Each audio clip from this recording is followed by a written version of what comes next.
दोस्तों, जिंदगी परेशानियों का, समस्याओं का नाम नहीं है, बल्कि उससे पार पाने का नाम है। जिंदगी है तो सुख दुख तो आते रहेंगे, लेकिन अगर आप दुख परेशानी का हल देखने ढूंढने के बजाय उसका अंत होने का इंतजार करेंगे तो हो सकता है यह बढ़ जाए और तो कभी खत्म ही ना हो। आइए एक बहुत ही अच्छी कहानी के माध्यम से समझते हैं। लेकिन समस्याओं के अपने आप खत्म होने का इंतजार न करके उनका समाधान सोचना और हल करना ही सर्वथा उचित है। आशा है आपको बहुत पसंद आएगी। एक बहुत ही पुरानी बात है। एक गाँव में एक व्यक्ति रहता था। उसके पास एक खेत था और वह उस खेत में अनाज उगाता था और किसी न किसी तरह अपने परिवार का पालन पोषण करता था। उस इंसान ने बचपन से ही गरीबी देखी थी। उसके जो माता पिता थे वो भी काफी गरीब थे और वह हमेशा से ही गरीबी में ही रहता आया था। इसी गरीबी के कारण वह धीरे धीरे परेशान रहने लगा, क्योंकि अब उसके जो बच्चे थे वो भी बड़े हो रहे थे। उनकी फीस के खर्चे, किताबों के खर्चे, कपड़ों के खर्चे बढ़ते ही जा रहे थे और फिर घर का भी खर्च और फिर ऊपर से महंगाई भी बढ़ती जा रही थी। वो अक्सर सोचता था कि जीवन जीना कितना कठिन है। एक समस्या खत्म नहीं होती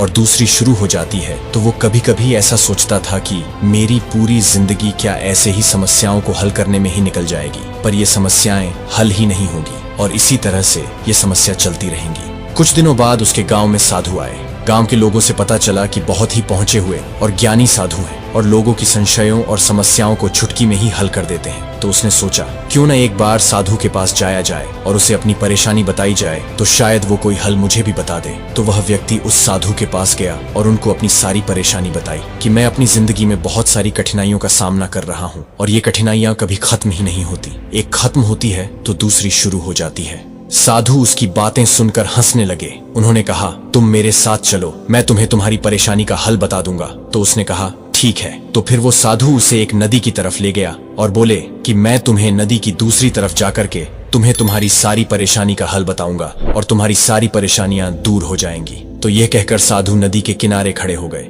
नदी के किनारे खड़े खड़े काफी देर हो गई और वो इंसान सोचने लगा कि ये यहाँ इतनी देर से क्यों खड़े हैं, और अगर नदी के पार ही समस्या को समाधान होगा तो फिर क्या हमें कोई लेने आ रहा है या फिर महाराज किसी का इंतजार कर रहे हैं। और अंत में उसके सब्र का बांध टूट गया और उसने पूछ ही लिया, महाराज हमें तो नदी पार करनी है, तो हम अभी तक यहाँ क्यों खड़े हैं। तो इस पर साधु ने जवाब देते हुए कहा, बेटा ये जो नदी का पानी है मैं उसके सूखने का इंतजार कर रहा हूँ। जैसे ही यह पानी सूख जाएगा हम आराम से नदी पार करेंगे और उस पार चले जाएंगे और मैं तुम्हें तुम्हारी सारी परेशानियों का हल बता दूंगा। तो वह व्यक्ति सोचने लगा कि ये महाराज कैसी मूर्खों जैसी बात कर रहे हैं। फिर भी वह अनायास ही पूछ बैठा, महाराज नदी का पानी कैसे सूखता है और आप ये कैसी मूर्खतापूर्ण बातें कर रहे हैं। नदी का पानी कैसे सूखता है, नदी का पानी थोड़े ना सूखेगा, ये तो ऐसे ही चलता रहेगा। तो जो साधु महाराज थे वो हंसने लगे और कहने लगे, बेटा मैं तुम्हें यही तो समझाना चाह रहा हूँ कि ये जीवन भी एक नदी की तरह है और ये जो पानी है वो समस्या की तरह है। जब तुमको पता है कि नदी का पानी नहीं सूखेगा तो तुमको खुद प्रयास करके नदी पार करनी होगी।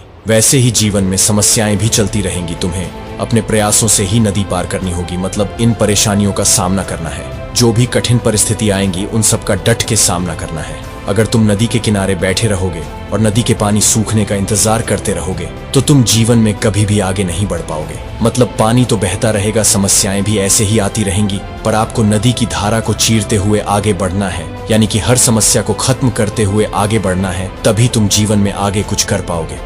दोस्तों आखिर में इस कहानी से हमें यही शिक्षा मिलती है कि जीवन है तो समस्याएं रहेंगी ही, लेकिन इसका मतलब यह नहीं कि हम दिन भर चिंता करते रहे और अपने लाइफ में आगे बढ़ने के लिए इन सारी समस्याओं के खत्म होने का इंतजार करते रहे, क्योंकि वो तो बिल्कुल नदी के पानी की तरह है। वो तो हमेशा चलती ही रहेंगी, ये कभी कम नहीं होंगी। बेहतर यह है हम उसे चीरते हुए आगे बढ़े, अपने हर समस्या का डटकर सामना करें और अपनी लाइफ को और भी बेहतर बनाते रहे। इसलिए दोस्तों समस्याएं को एक तरफ रखिए और जीवन का आनंद लीजिए। तो दोस्तों वीडियो को यहीं पर ही एंड करते हैं। अगर आपको यह वीडियो अच्छी लगी है तो वीडियो को लाइक और हमारे इस चैनल पर पहली बार आए हैं तो चैनल को सब्सक्राइब कर दीजिए। धन्यवाद।